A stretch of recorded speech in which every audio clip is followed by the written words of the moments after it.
kitabillah wa sunnati rasulih sallallahu alaihi wasallam wa du'a ila huda wa dilalata ala khair tiba'a mardatillah wa qurbi thawabi wa husnul khatimah ma'al lutfi wal afiyah wa sallallahu alaihi wa fiddin wa ilmal akhir ala hadhihi niyyah wa ala kulli niyatin salihah wa ila hadratin nabi Muhammadin sallallahu alaihi wasallam al-fatihah. A'udzu billahi minasy syaithanir rajim. Bismillahirrahmanirrahim. Alhamdulillahi rabbil alamin arrahmanir rahim maliki yaumiddin iyyaka na'budu wa iyyaka nasta'in ihdinas siratal mustaqim siratal ladzina an'amta 'alaihim ghairil maghdubi 'alaihim waladdallin amin. Alhamdulillahi ala ni'amihil ghara wa alaihi tutra salatu wassalamu ala sayyidina Muhammadin al-masus bi jazilil bushra wa ala alihi wa sahbihi adzakirin Allah katsiran fis sirri wal jahra. Wa ba'd, alhamdulillah, segala puji bagi Allah Subhanahu wa taala yang kembali mengumpulkan kita di dalam majlis taklim, majlis zikir, majlis shalawat, majlis burda, majlis ta'lim Miftahul Khair Al-Awwabin. Mudah-mudahan Allah Subhanahu wa taala selalu memberikan kita semangat di dalam hadir majlis-majlis yang baik. Mudah-mudahan kita mendapatkan ilmu yang bermanfaat, diberkahi oleh Allah Subhanahu wa taala. Amin ya rabbal alamin. Salawat serta salam kita hadiahkan kepada junjungan alam Nabi Agung Nabi besar Muhammad sallallahu alaihi wasallam, dengan bersalawat kepada Nabi Muhammad sallallahu alaihi wasallam. Mudah-mudahan hajat-hajat kita dikabulkan oleh Allah Subhanahu wa taala, penyakit kita diangkat oleh Allah Subhanahu wa taala, semua masalah dipermudah oleh Allah Subhanahu wa taala, dipanjangkan umurnya oleh Allah Subhanahu wa taala, diberkahi rezeki kita oleh Allah Subhanahu wa taala, sampai kita diwafatkan dalam keadaan husnul khatimah berkah salawat kepada Nabi besar Muhammad sallallahu alaihi wasallam. Amin ya rabbal alamin. Allahumma shalli wa sallim wa barik ala sayyidina Muhammad wa ala ali sayyidina Muhammad. Alhamdulillah, masyaallah muslimin rahimani wa rahimakumullah. Kembali kita melanjutkan pembelajaran kita. Kemarin sudah sampai mandi wajib ya? Mandi wajib, mandi besar. Apa masih ingat? Bagaimana cara kita mandi besar? Fardunya apa? Kewajiban yang harus kita lakukan ketika mandi besar. Niat sama meratakan anggota tubuh dengan air ya? Dengan niat dan meratakan anggota tubuh dengan air. Jadi kalau kita melakukan hal yang mewajibkan mandi, salah satunya apa? Keluar air mandi, keluar sperma atau bersenggama dengan istri, itu wajib mandi. Dan caranya kemarin sudah, fardunya sudah, yaitu niat dan meratakan anggota tubuh dengan air. Harus kena kalau anggota tubuhnya harus terbasuh, kalau harus terbasuh kalau tidak boleh tidak ada yang terbasuh, ada niat yang lahir ya. Dan ada sunnah ini apa? Sunnah ini anjuran arahan Rasulullah sallallahu alaihi wasallam, perilaku amalan Rasulullah sallallahu alaihi wasallam, cara ketika mandi besar. Salah satunya apa? Mandi besar itu disunnahkan baiknya dalam keadaan berdiri, bukan duduk. Cara mandi besar itu lebih tepatnya dilakukan secara berdiri, tapi tidak wajib. Dalam artian walaupun duduk, walaupun kita nguling, mandinya tetap disahkan. Tapi lebih tepatnya mandinya dalam keadaan berdiri. Kenapa lebih tepatnya berdiri? Karena lebih tersampaikan air, lebih rato banyak itu kalau mandinya dalam keadaan berdiri. Tapi kalau dalam keadaan duduk jebol lagi banyak yang berarti dia tidak sah pula ibadah selanjutnya. Harus sah dulu mandi wajib, mandi besar. Kalau dia melakukan perkara yang mewajibkan mandi. Lalu apa lagi? Di sini menggosok. Menggosok ini juga sunnah. Kita kan biasanya mandi kan lewat-lewat nyebar jebur. diusap-usap biasa tapi dianjurkan oleh Nabi agak ditekan, digosok. Paham digosok? Nah, digosok itu. Bisa jadi di situ ada kotoran, bisa jadi di situ ada anggota kulit, anggota badan yang kalau tidak digosok tidak sampai banyak. Kita kan ada lipatan-lipatan kecil. Tengok di sini gitu. Tengok di mana? Di sini gitu. Mungkin ini lipatannya tidak besar. Lipatannya tidak dalam. Ya kan? Kita kan tidak terlalu gemuk, tidak dalam. Tapi kalau misalkan cuma banyu tuh lewat baik, bisa jadi ini lipatan-lipatan sedikit ini tidak kena banyu. Maka dari itu dengan apa? Dengan agak digerus bahasa gitu. Nah, agak digosok. Nah, dengan itu baru sempurna lah air sampai ke anggota badan. Paham sampai sini? Nah, itu juga cara mandi yang dianjurkan oleh Rasulullah SAW. Lalu apa? Meniga-kalikan basuhan. Meniga-kalikan basuhan. Pecah wudhu. Pecah wudhu kita baca untuk wajah berapa kali? 3 kali. Tangan 3 kali. Dan juga itu berlaku dalam keadaan mandi. Lalu tartib af'ali bi an yaghsil al-kaffain tsumma al-farja tsumma hawalai. Dia harus berurutan. Sunnahnya dianjurkan berurutan. Pertama dia basuh apa? Basuh kedua telapak tangan.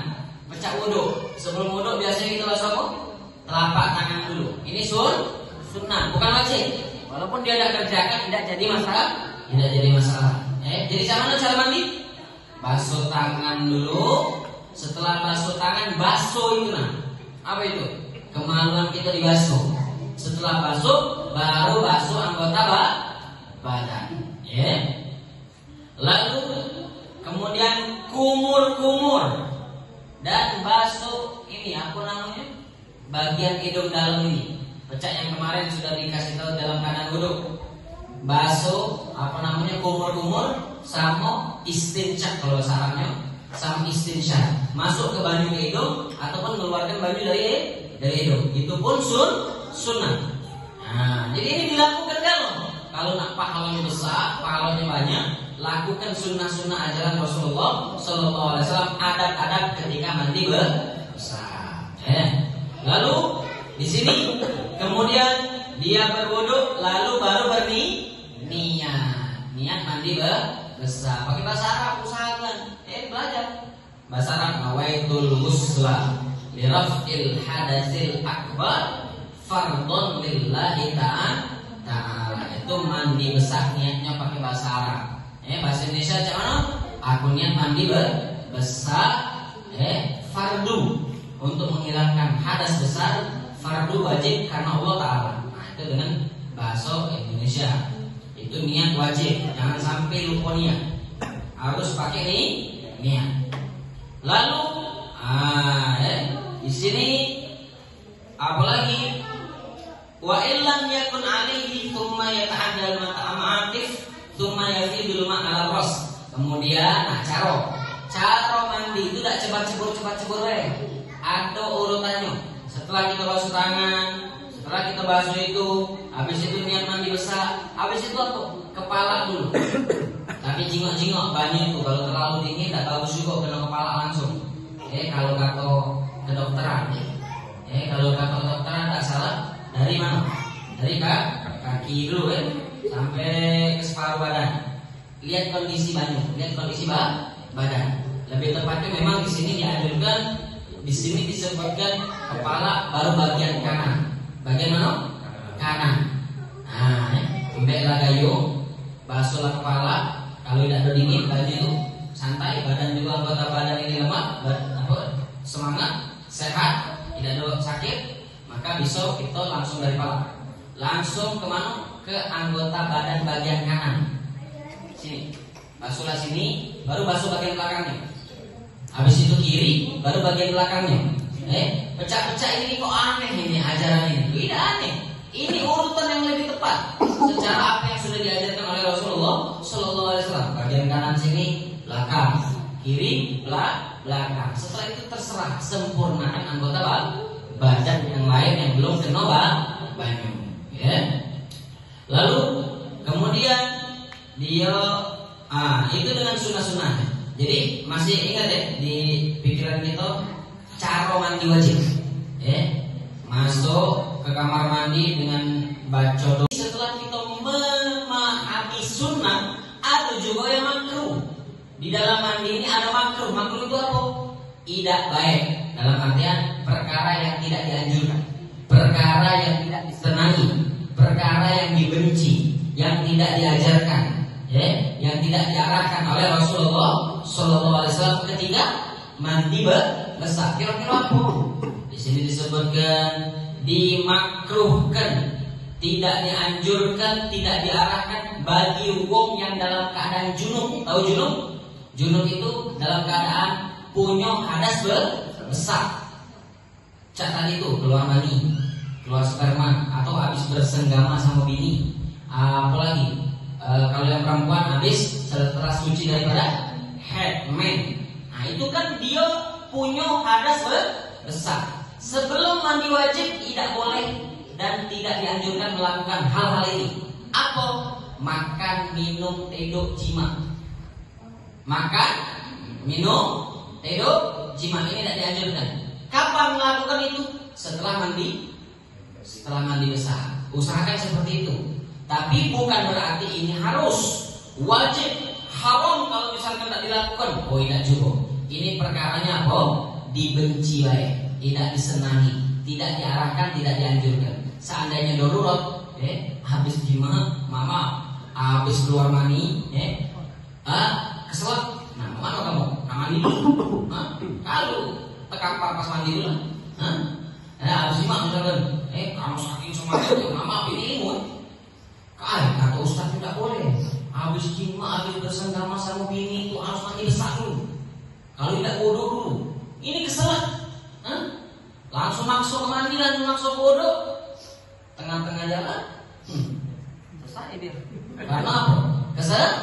Lebih bahaya, banyak orang meninggal karena keselak.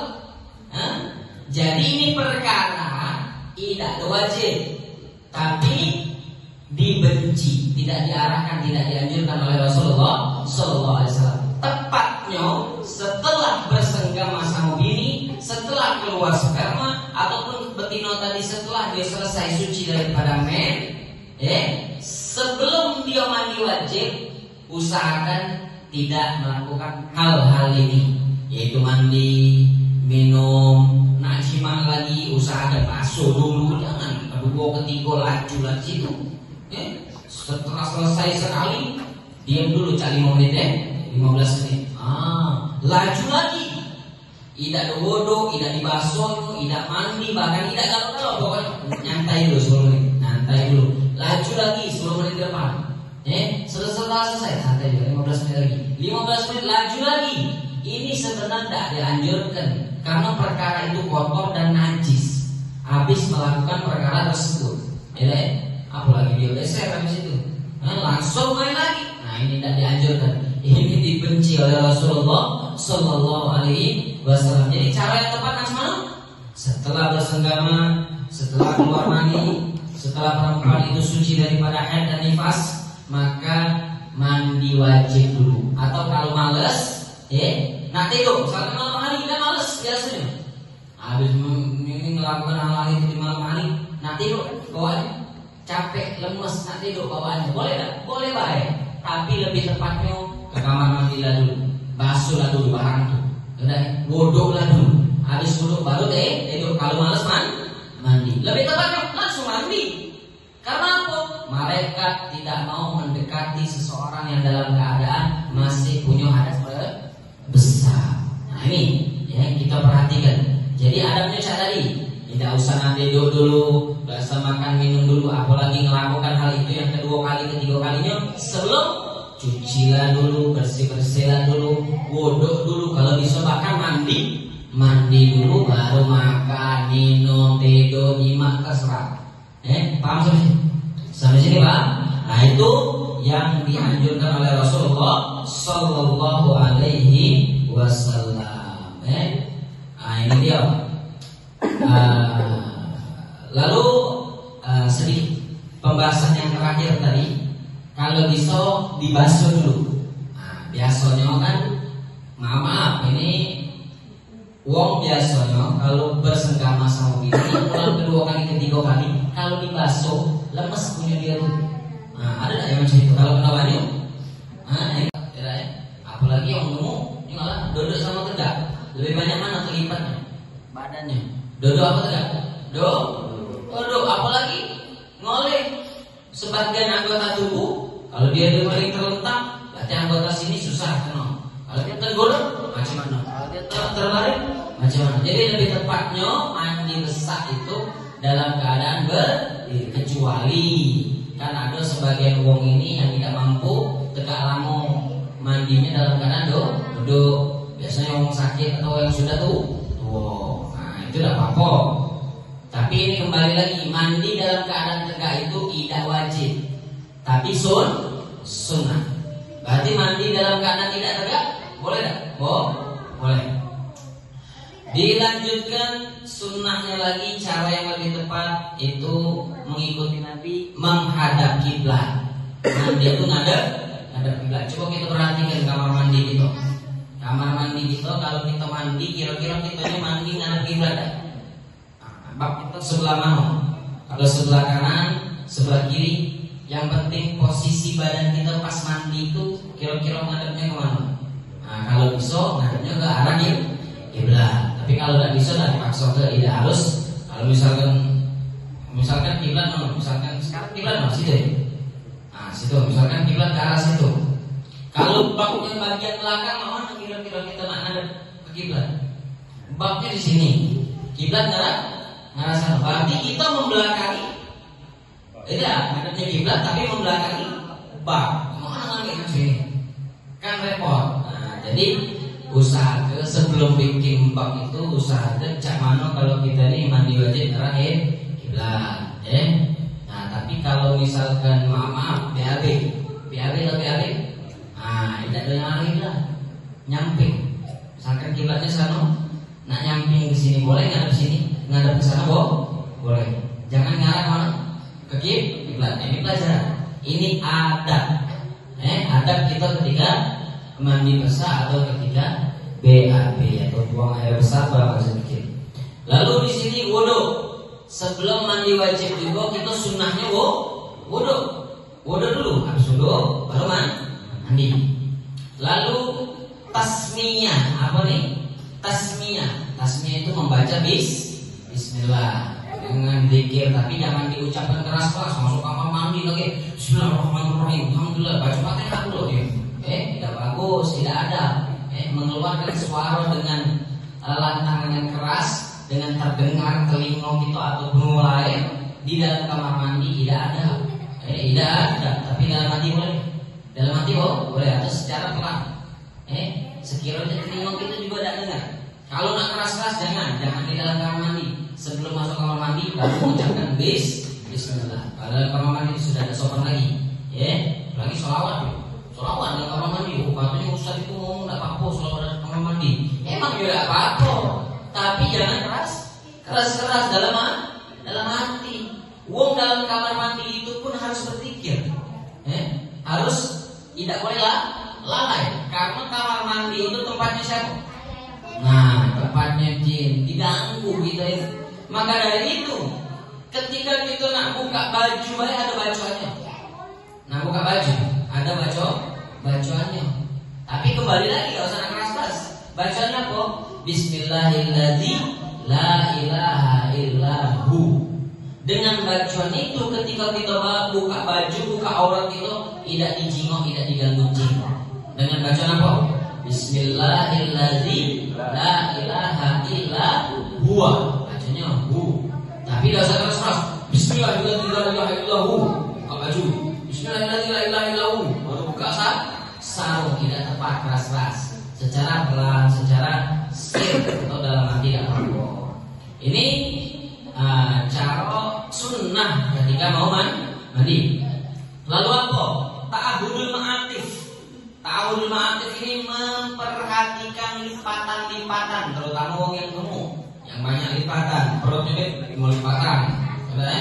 Lipatan-lipatan itu diperhatikan, jangan sampai tidak air. Karena apa? Kalau tidak sampai banyu ke dalam anggota badan dia yang lipatan-lipatan tadi, bisa tidak sah mandi wajibnya. Kita orang Islam harus ngerti nih. Ngapa? Karena kalau tidak sah mandi wajib, tidak sah mandi besar tadi, nggak pakai ilmu. Ini kan mau banyu mas, nak ngulang-ngulang lagi tak baca. Biasanya ada yang macam itu. Tidak tahu lah di antara kita yang ada ya. Nah, ada juga yang nak doanya, nak apa, tetap. Ini hebat ini. Jamu mana yang diminum sama dia? Pade. Nah, itu dia. Maka bagaimana? Ya, langsung juga tidak apa-apa. Tidak jadi masalah. Karena perkara tadi bukan wajib, tapi dibenci, tidak diarahkan saja.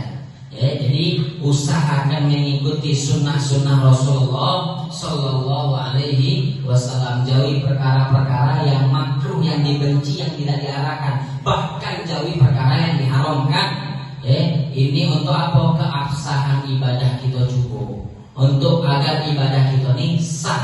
Kalau sudah sah baru bisa diterima oleh Allah Subhanahu wa Ta'ala. Kalau tidak sah, bagaimana nak diterima? Sangat jauh kata diterima. Kalau ibadahnya baik, tidak sah. Maka perhatikan tata cara kita bersesuci, perhatikan wudu kita, perhatikan mandi wajib kita, perhatikan semua yang berkaitan dengan keabsahan ibadah kita. Maka disitulah kita akan mendapatkan sahnya ibadah dan diterimanya ibadah kita oleh Allah Subhanahu wa Ta'ala.